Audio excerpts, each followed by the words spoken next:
એને નરી આંખે નહીં જોઈ શકાય, અને એને કાબૂમાં કરવા કોઈ ચક્ર તો કામ નહીં જ આવે.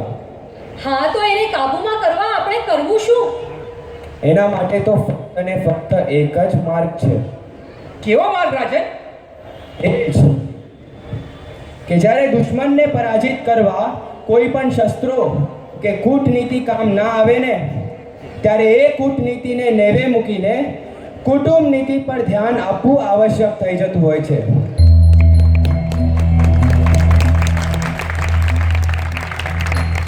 અને મને પણ હવે એ જ નીતિમાં રાજ્યની ભલાઈ દેખાઈ રહી છે. કુટુંબ નીતિમાં રાજ્યની ભલાઈ? અમે કંઈ સમજ્યા નહીં રાજન.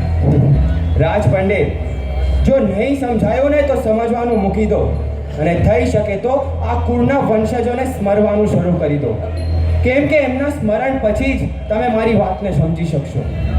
પણ રાજન, રાજ્ય પર ફાટી નીકળેલા રોગને પૂર્વજો